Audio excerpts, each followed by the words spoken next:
Shizamune, hop on the beat!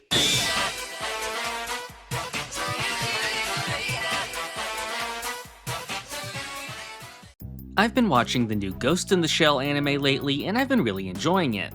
Up until now, my interaction with the series has actually been pretty limited. I've of course seen the Mamoru Oshii directed film adaptation, and its very underrated sequel, plus a couple episodes of Standalone Complex too long ago to remember anything about it. This has always been kind of a weird series when it comes to adaptations, since the various incarnations of Ghost in the Shell vary quite a bit in style and tone, rarely covering the same material, and they all pretty much do their own thing, for better or for worse. I honestly was never interested in some of the later adaptations since, as a fan of the films, I would have rather seen something connected to those, and the quality of some of those more modern shows gets pretty low at times. So I ended up being very interested when it was announced that the new anime would be handled by Science Saru, a studio that has worked on some fantastic anime and was co-founded by Masaaki Yuasa, one of my favorite anime directors. And not only that, this would be adapting the original manga directly, something that no other Ghost in the Shell series up to this point has done. I never had much exposure to the manga, and oddly, people seem to just ignore it completely in favor of the movie. All I knew about it is that the tone had a bit more levity to it and that Kusanagi's characterization was quite different. After watching the 5 episodes of the new show that have released so far, I can say for certain it's great all around. The same can't be said for the overall reception the show has been getting online. Ever since the first reveal of the new anime's art style, I've seen people complaining of it being too cartoony or dumbed down in comparison to the film, and some of those complaints have only grown since it released. So I just want to take a look at what some of these people are saying, since it's frankly pretty ridiculous. One of the strangest things about the new discourse around the anime is that people are treating the film as if it's the source material and criticizing any deviation from it. In reality, the Oshii film is actually quite different from the original manga in a lot of ways. Now, I'm a big fan of the film and Mamoru Oshii in general, but the movie definitely isn't anything close to what most would call a faithful adaptation. The film does follow roughly the same story, with them investigating the hacker known as the Puppet Master, but the manga also includes a series of one-off cases along the way which the movie doesn't cover. The film also omits many of the manga's side characters, which would be included in some of the later adaptations.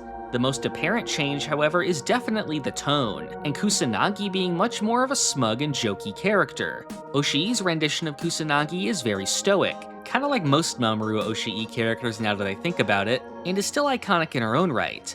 But I do think there's something lost from the more wild personality of the original Major. Another inclusion people have been debating is the Fuchikomas, the robot tanks used by the protagonists. The movie cuts them out completely, but they are featured heavily in the Standalone Complex anime where they were renamed the Tachikomas. These are one of the main forms of comic relief, with them having their own cute personalities, and these are often shown through cartoonish faces and expressions. Of course, they don't really have these faces and they just show up as part of the art style, but that's actually been pretty divisive among some fans who prefer the Tachikomas remaining grounded with the realistic style at all times. Personally, I find the Fuchikomas to be really funny, and I think they contribute a lot to the anime's charm. Once the show actually came out, most of the reception I've seen is positive, with people praising the animation and soundtrack as well as the characterization and overall retro feeling of the new anime. Really, the first criticism I saw pop up was actually related to one of my favorite parts of the anime so far. The show's 3rd episode included a 3-minute opening chase sequence with direction from the Austrian animator Bahi JD, who has done some great work over the years on some of the recent One Piece and Jujutsu Kaisen episodes, and another one of my personal favorites, Space Dandy. I found his work on the Ghost in the Shell to be very expressive, and the whole scene had a great sense of weight to it. So it was pretty shocking to see much of the response being people saying it looked terrible. I feel like this is an unfortunately common trend, with people unable to appreciate any kind of animation that goes off-model in some way. And they just don't seem to enjoy animation using techniques like smear frames, squash and stretch, or really any kind of exaggeration, and would prefer if it just played out in the most stiff way possible, when really I feel like the entire point of animating something would be to express movement in an interesting way. Otherwise, what's the point of even animating it to begin with? Some would even go on to call the sequence lazy, unpolished, and borderline offensive to the rest of the quality of the series, which I would consider a pretty nasty comment directed to someone who is obviously a very talented animator. In another example, we have this guy saying that the new anime is just a lazy retread slopped out by Japanese corporations. Well, on the contrary, I'd say this is a pretty lovingly handled project from a very capable studio, doing some of the best work in the industry at the moment. But I'm sure the guy who really knows what's going on is the pro-AI, pro-white, anti-Floyd guy that pays for Twitter. Another one calls the art style tonal whiplash with the subject matter, and the Moe Blobs gag manga doesn't fit with the tone. Well, okay, this is coming from some kind of AI-generated purple Eevee that's also a Nazi, or whatever's going on here. Like I said, however, most of the reception is positive, and from the discussions I've seen on Twitter, people seem to be enjoying the series as much as I am. It's once I took a peek at Reddit, however, that I found an outright tidal wave of bizarre takes, which I want to cover going forward here. Strangely enough, the person who made this Reddit thread was actually pointing out how disingenuous direct comparisons between the movie and the new anime are, when they just seem to ignore the other adaptations. So it wasn't really critiquing anything at all, and all these angry people down in the comments are just going after the new show completely unprompted. The thing I found most jarring is the amount of outright dismissal of the source material. Here we have a comment bemoaning the at times comical tone, calling Kusanagi completely out of character, and that it's missing a lot of iconic moments. So we somehow have a person just seemingly unaware the manga exists in the first place, and at this point is just considering the movie to be the thing that's adapted here. I think it goes without saying that the new anime being different from the movie isn't an actual criticism, when it's really attempting to adapt the manga, which the movie was never like to begin with. I went ahead and checked what's been adapted from the original Masamune Shiro manga so far, and while I don't want to go further and get spoiled, pretty much everything in the released episodes has been totally faithful to it in its style, tone, and basic sequence of events, whereas every other adaptation has pretty much just taken the basic structure of Ghost in the Shell and did its own thing. In that way, I feel like it's actually quite refreshing to have it directly adapt the manga, which has never been done before. On top of the people completely ignorant to the manga's existence though, there's also this other current of people who are just outright calling the manga bad, and claim that the Mamoru Oshii film and later shows fixed it to become good. This just seems odd to me since I find the manga to be extremely charming, with some really great action comedy and a gorgeous art style, especially on these full color pages. As I went through the thread though, the actual criticisms of the show started to fall aside, and we just start to see some really embarrassing comments. So I kinda just want to read some of these out and chime in with my commentary here and there. Tachikomas were my favorite part of the standalone complex series. They have been utterly ruined here. They have stupid cartoon mouths. I don't know who the target was for this, but it definitely wasn't for the longtime fans. I know it was based on the original manga, but this has been chibi-fied beyond the silliness in the original. The target audience here are Gen Z and Gen Alpha, and it shows. They'd rather go for cute and whimsy than smart and compelling.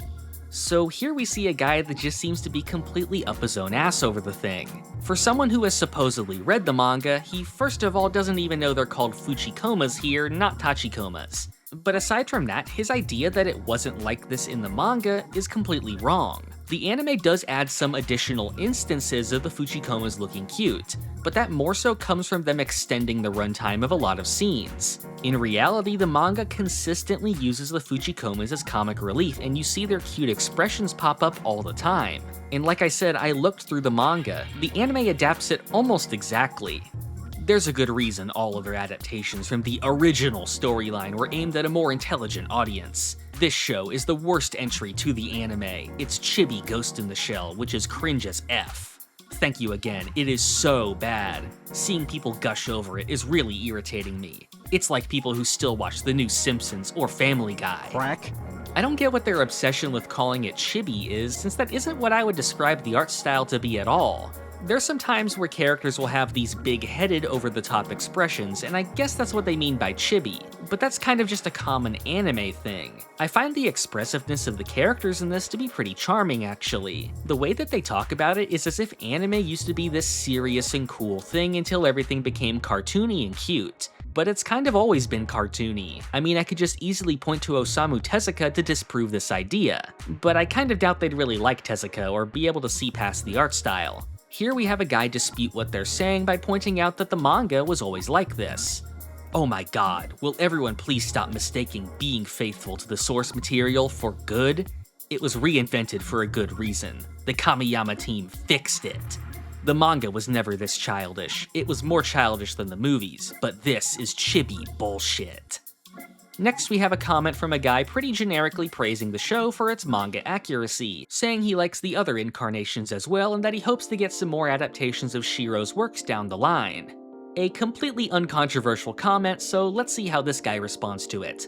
Oh my gosh, will everyone stop mistaking faithful to the source for good? The original guy replies that he's just saying the manga is a classic and it's being translated well to the new show, but the commenter doesn't let it go and just keeps on repeating it. This guy in particular seems to be obsessed with the idea that the faithfulness of the adaptation isn't an automatic mark of quality, despite nobody ever saying that really. In fact, he goes on to reply almost this exact thing to people in the thread about a dozen times.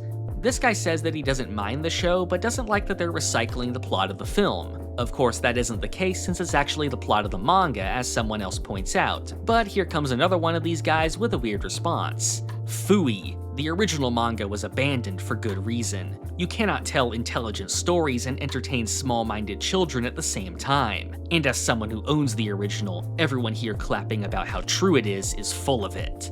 Again, I have to point out that it's just really embarrassing to claim that you're some kind of super genius for enjoying an extremely popular mainstream anime movie. Once again, we get a comment saying that they enjoy the old version, but keeps an open mind and says that they can give the new one a chance.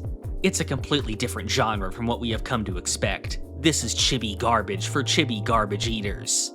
It's kind of like they Teen Titans Go'd this one a little bit. I second this. Their random face expressions turn it into Cartoon Network cartoons. That's a great way to put it. It's like watching Toonami or something. Another guy called it chibi bullshit. This one doesn't even make sense since Toonami plays anime, not Western cartoons.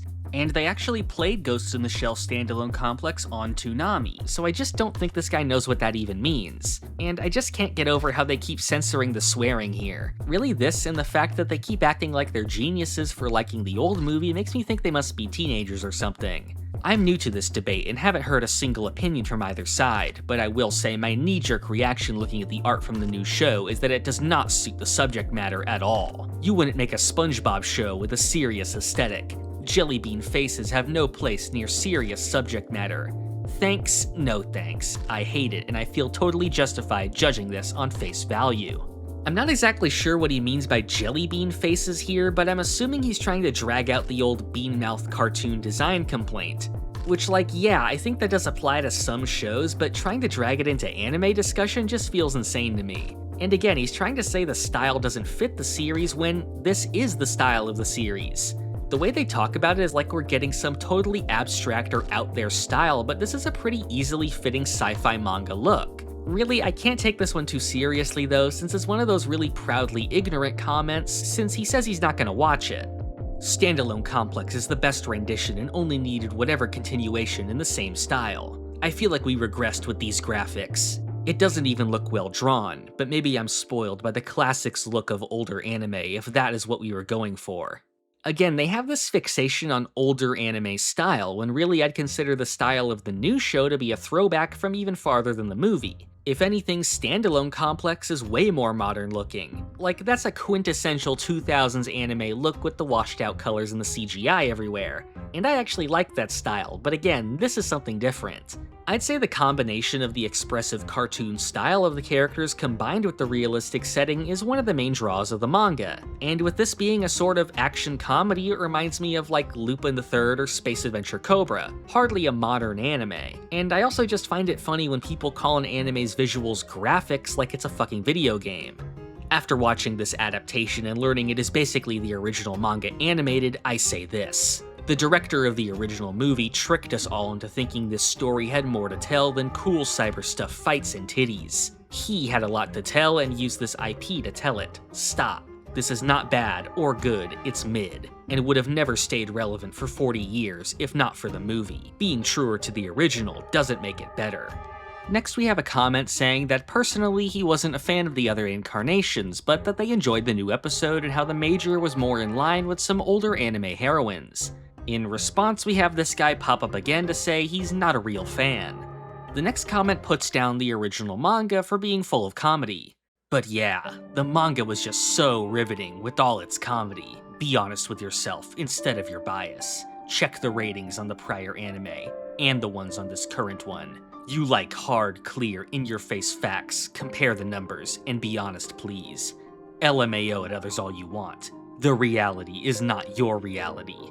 I don't know why this guy is acting like this over an anime episode, but I find it really funny how he says that we have to base our opinions on a show off its ratings, and not our actual enjoyment of the artistry at work. On the topic of the manga being adapted, he says, "It's basic logic. They took an entertaining manga and used it as inspiration to create something the literal word epic can be applied to. I have no problem with people loving the manga, but people gotta be honest with themselves and not pretend that goofy fun action is never as epic, as dramatic, layered, meaningful, tense storytelling. It's kinda simple to see. Heh." Here we just have a really bizarre fixation on how serious the story being told is, as if what he would call the anime's epicness hinges on its lack of use of goofy elements or comic relief. Even stranger is when he goes on to say that his favorite anime other than Ghost in the Shell are Cowboy Bebop, Trigun, and Outlaw Star, all action shows with very prominent comedic elements, almost going against the exact thing he was talking about here. At the end, we have one of the three main commenters I've gone over here very embarrassingly calling them the three Gitsketeers. Like, come on, I can't even make this up. I think you can sort of see the trend here where they act like the manga was just some insignificant thing that didn't matter, until Mamoru Oshii came along and made it super serious. That's a hideously reductive way of looking at things though, since Masamune Shirow is one of the most accomplished sci-fi mangaka of all time. And that isn't even just limited to Ghost in the Shell, since he's made plenty of other influential series like Dominion and Appleseed. And I just don't think we'd be getting so many adaptations of the manga if it wasn't actually successful. One of the weirdest parts of this whole discussion is the idea that Oshii was the one to add in all the super serious themes for grown-ups while the manga is just some action-filled sex fest. But that's not really the case, and the philosophical nature of the series that is often attributed to Oshii is actually heavily present in the manga, which spends a lot of time debating the role of technology in society and its impact on human consciousness. Really, the whole thing is very thought out and quite clear to anyone who reads the manga. This whole thing is also a lot funnier as a fan of Mamoru Oshii. I'm guessing these people have only seen a few things he's worked on, since they seem to have this flanderized idea of his work as being super serious all the time. Ghost in the Shell is one of those very commonly recommended anime, so I think anything that strays outside of that starts to feel uncomfortable for them. In reality, Mamoru Oshii is an extremely varied filmmaker, and his work covers pretty much every tone imaginable. The comments I've gone over obviously consider his Ghost in the Shell a masterpiece, but I'm honestly just curious what their thoughts on something like Angel's Egg would be. Like, would they actually enjoy it, or is a mostly abstract movie with practically no dialogue taking it too far? On the other end of the spectrum, we have some of his earlier work on the Urusei Yatsura movies. Like, I feel like they would just look at this and say it's cringe chibi-moe slop or something. Even with something more serious he wrote like Jinro, if you go back earlier in that same series in his live-action film The Red Spectacles, on top of some of the serious themes, it contains some more absurdist or comedic moments which even border on slapstick. So I don't think they know much of what they're talking about beyond just having seen Oshii's Ghost in the Shell, which again is kind of ironic when they're acting like they're the adults in the room and everyone else is watching cartoons for babies. It's another example of this really childish need to separate the anime you like from anything that may be seen on the surface level as a cartoon. Contrary to what some of these people think, there's room for multiple interpretations of the series. Taking a look at Oshii's own words, when asked if Shiro provided input for the creation of the film, he actually told Oshii he can do whatever he wants with it. To call back to something I've already covered on this channel before, this actually sounds a lot like Hirohiko Araki's approach to spin-off material, which is being completely hands-off and encouraging the other creator to not feel limited in their own vision. Furthermore, Shiro himself has said that he enjoys the films, saying that he prefers the sequel, which is full of Oshii's own style. On the contrary, Oshii says that he feels like he understands why Shiro likes the sequel since it better retained the atmosphere and spirit of the original manga. So it's pretty clear that there's a lot of respect going both ways here, and Oshii absolutely thought the philosophy of the original manga was important, unlike this caricature that the Redditors here seem to have about him just taking the manga and quote-unquote fixing it. Really, I'm just grateful to have multiple fantastic interpretations of the manga to enjoy, and I think people should take the opportunity to actually try and experience something they haven't instead of just acting like pedantic elitists over it, and picking on random people just for keeping an open mind. That's about everything I have to cover today. This isn't at all like my normal videos, but with having gotten into the new show, this whole thing just set me off, so I really felt like talking about it. Whether I'll make some more non-JoJo videos in the future, I'm still not sure, but if this does well, I can definitely look into what else I may want to talk about. If you want to stay updated on new videos, make sure to subscribe and click the notification bell. You can also join the Hum and Beat Discord to be notified on new uploads whenever they happen. Finally, I'd appreciate if you help support the channel on Patreon or by becoming a YouTube member. Your support helps make it possible to keep making these videos full-time. All supporters get featured in the credits and can submit viewer questions which I go over in my main videos. Thank you for watching. This is the part of the video where I thank my $5 and up patrons and members. Thank you to Doorbell, Crayon, Rigo Vids, Pumpkin Doge, Sponge Cake, Cakext, Feliciano Rabaja, Christian McDonough, Pulse Dog, Rob Goliath, Gold, Red Hot Mayonnaise, Zenkai, Keenan, Saint Bobo, John Garcia, Crank and Plank, Fran Studios, Shin Megami Tensei Film Reviews, Griffiono, Fiddlehead, Justice, Joao Marchins, Danilo K, Kali, Javier's Milk, Billy the Corgi, Time Lord, Moist Daddy Tom, Daisuke, Artist 9398, Monkey 15, Conti Goat, Holy Peanut, Negef, Pluto of Pluto, AS 2004K, Tony Was Alive, and Shrenkrom.